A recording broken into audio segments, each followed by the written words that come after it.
हमारे माइंड के अंदर तो सारी चीज़ें होती हैं, प्रॉब्लम तो बोलने में आती है। जब आप इस तरह से शुरुआत करोगे तो आपका कॉन्फिडेंस लेवल हाई रहेगा, आपको हेजिटेशन फील नहीं होगा, गलती करने का डर भी नहीं रहेगा कि अगर मैंने कुछ गलत बोल दिया तो। क्या आप भी उन्हीं में से एक हो जिसे ये समझ में नहीं आ रहा है कि इंग्लिश सीखने के लिए एक्चुअल में करना क्या है? कभी यूट्यूब से कुछ वीडियोस देख लिए, तो कभी ग्रामर याद कर ली, कभी वोकैब याद कर ली, तो अगर कभी टाइम मिल गया तो कुछ थोड़ा बहुत रीड कर लिया। Are you? So don't need to be worried about it. I'm here to help you out and let you know that how can you start speaking in English. Hey everyone, this is Tina and you are watching me on Dear Learning English classes. I just want you to take a deep breath, exhale and listen to me carefully till the end of this video. If you haven't subscribed this channel, then please do subscribe it, like the video and whatever the queries you have, please let me know in the comment box below.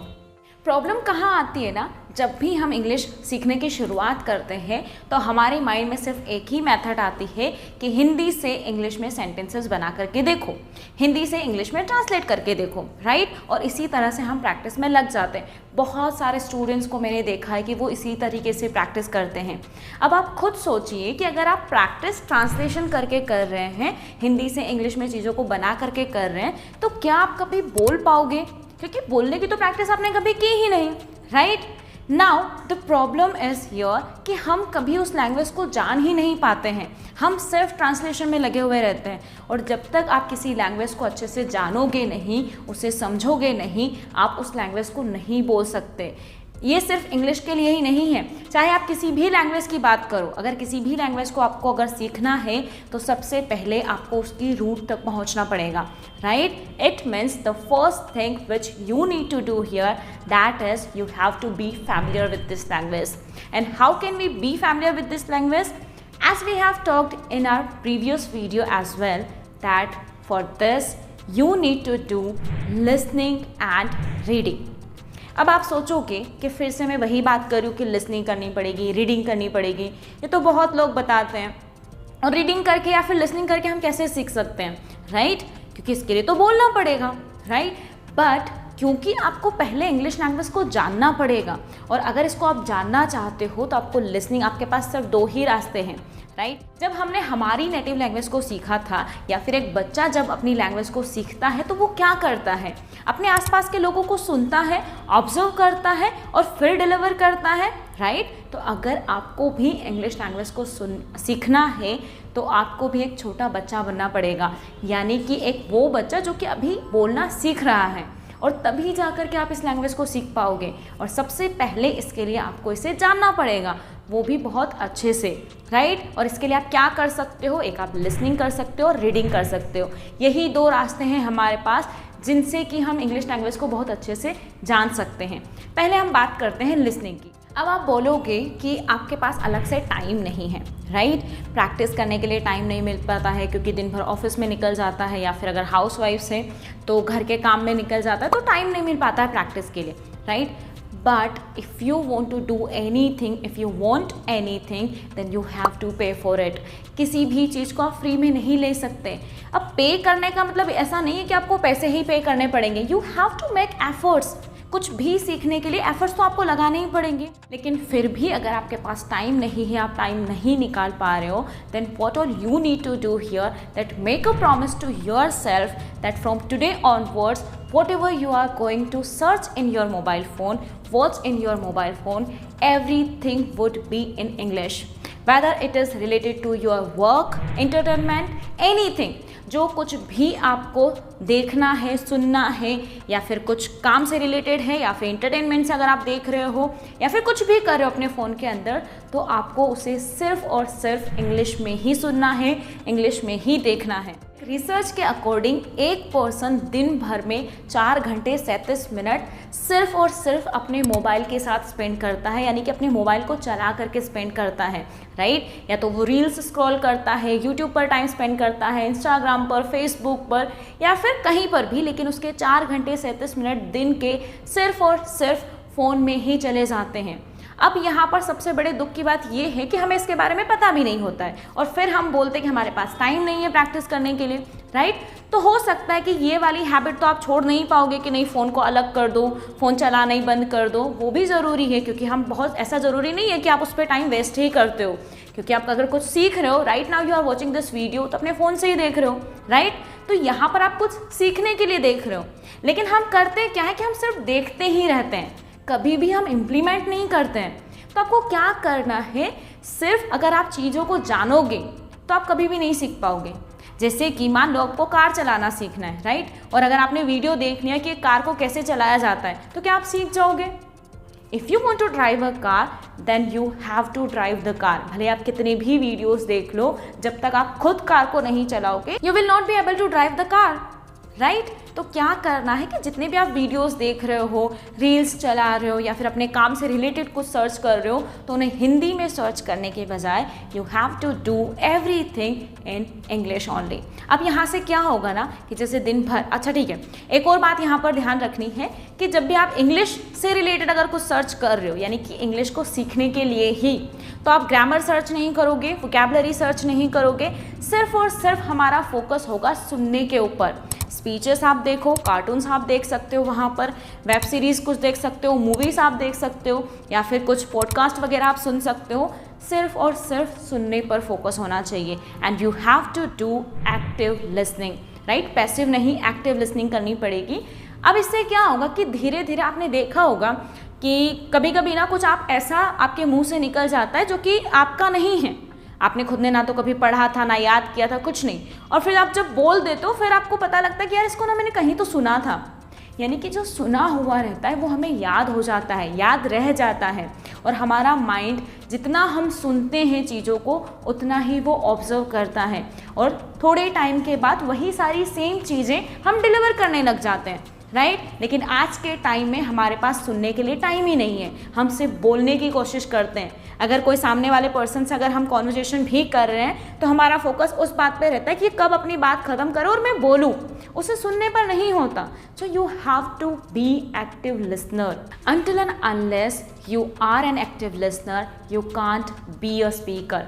जब तक कि आप एक active listener नहीं बनोगे, आप एक अच्छे स्पीकर कभी नहीं बन सकते, राइट। तो अगर आपको एक स्पीकर बनना है, बोलना है, तो सबसे पहले आपको सुनना पड़ेगा, राइट। जब आप सुनोगे तो आपके माइंड में बहुत सारी चीज़ें जाएंगी, आपको इंग्लिश की प्रोनाउंसिएशन पता चलेगी, टोन पता चलेगी कि इसको कैसे बोला जाता है, कैसे डिलीवर किया जाता है, जो हमारी लैंग्वेज में हम बोलते हैं उसी सेम चीज़ को इंग्लिश में कैसे बोला जाता है। जब आप सुनोगे तो ऑटोमेटिकली आपको सारी चीज़ें पता लगने लग जाएगी, right.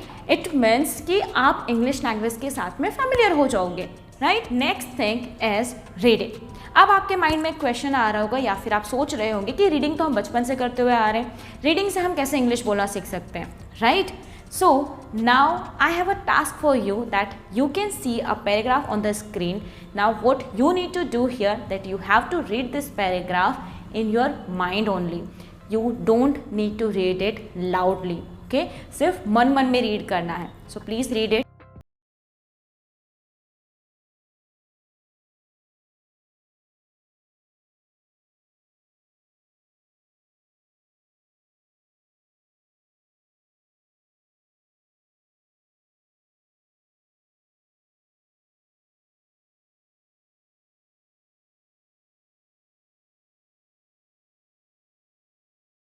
Now again you have to read this paragraph, but this time you have to read it loudly.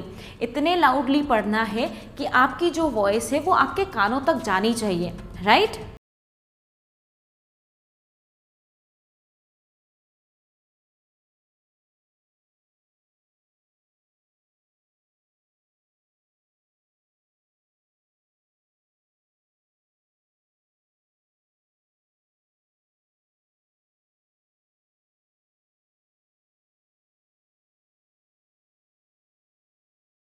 यहाँ से कुछ ऑब्जर्व किया, जब आप उसे माइंड में रीड कर रहे थे, यानी कि मन ही मन में पढ़ रहे थे, तो आपके लिए रीडिंग थोड़ी सी ईजी थी, यानी कि उस टाइम पर आप फ्लो में पढ़ पा रहे थे, सारे ही वर्ड्स जो थे वो ठीक से प्रोनाउंस भी हो रहे थे, राइट। लेकिन जब आपने उसको लाउडली पढ़ा तो वहाँ पर आपको ज़रूर कुछ ना कुछ डिफ़िकल्टीज ज़रूर आई होंगी, यानी कि या तो वो वर्ड्स बोलने में बाहर ही नहीं निकल रहे थे, थोड़े से उसको पढ़ने में टाइम लग रहा था, फ्लो में नहीं पढ़ पा रहे थे और सही से प्रोनाउंसिएशन भी नहीं कर पा रहे थे, राइट। ऐसा क्यों हो रहा था? क्योंकि हमारे माइंड के अंदर तो सारी चीज़ें होती हैं, प्रॉब्लम तो बोलने में आती है, राइट। यही प्रॉब्लम हमारे साथ आती है कि जब भी हम बोलने की कोशिश करते हैं तो अटक जाते हैं, वर्ड्स को सही से प्रोनाउंस नहीं कर पाते हैं। तो जब आप रीडिंग करोगे लाउडली तो आपकी जो प्रोनाउंसिएशन वाली प्रॉब्लम है कि टंग पर वर्ड्स नहीं आते हैं, मुंह से निकलते ही नहीं हैं, राइट, ये वाली प्रॉब्लम सॉल्व हो जाएगी। नेक्स्ट है इम्प्लीमेंट। जब आप रीडिंग करोगे, लिसनिंग करोगे तो आप देखोगे कि कुछ टाइम के बाद 10-15 दिन 20 दिन के बाद में आप इंग्लिश के वर्ड्स जो हैं वो ऑटोमेटिकली आपकी टंग से निकलना शुरू हो जाएंगे, यानी कि आपकी हिंदी कॉन्वर्जेशन में आप उन इंग्लिश के वर्ड्स को यूज़ करना शुरू कर दोगे और आपको कॉन्शियसली भी उन इंग्लिश के वर्ड्स को, जो भी कहीं से आप पढ़ करके आ रहे हो या फिर कुछ फ्रेजेस, सिर्फ अपनी हिंदी कॉन्वर्जेशन में यूज़ करना शुरू करना है। चाहे आप कितना भी सीख लो, knowing is not enough, you have to implement them, right. आप जितना भी सीख लो, जब तक आप उनको अप्लाई नहीं करोगे आप कभी भी, वो सारी ही चीज़ें आपके लिए यूज़लेस है। अब अगर आप इंग्लिश बोलना सीख रहे हो तो कोई ना कोई तो रीज़न उसके पीछे होगा ना, कि आपको ऑफिस में अपने कलीग्स के साथ में इंग्लिश बोलना है, इंटरव्यू क्लियर करना है या फिर फ्रेंड्स के साथ में इंग्लिश में बात करनी है, कुछ भी होगा। तो आपको क्या करना है, एक साथ में पूरी तरह से इंग्लिश में नहीं बोलना है, शुरुआत में अपनी हिंदी कॉन्वर्जेशन में कुछ इंग्लिश की फ्रेजेस को मिक्स करना है, कुछ वर्ड्स को यूज़ करना है, राइट। और ऐसे करके धीरे धीरे हमें सिर्फ शुरुआत करनी है। अब आपको क्या करना है कि कुछ कॉन्वर्जेशंस लेनी है। जब भी आप किसी के साथ कॉन्वर्जेशन करते हो तो जो हमारी बेसिक सी कॉन्वर्जेशन होती है, that how you doing, what are you doing, where are you from, right, what do you do, तो ये क्वेश्चंस क्या हो गए बेसिक से, जो कि हम कहीं पर भी अगर जाते हैं तो शुरुआत हमारी यहीं से होती है। जब भी आप किसी से बातचीत करते हो कि आप क्या करते हो, कहाँ रहते हो, कौन हो, राइट। तो इसी तरह से तो हमें क्या करना है कि आपको बेसिक सी कॉन्वर्जेशन सर्च करनी है।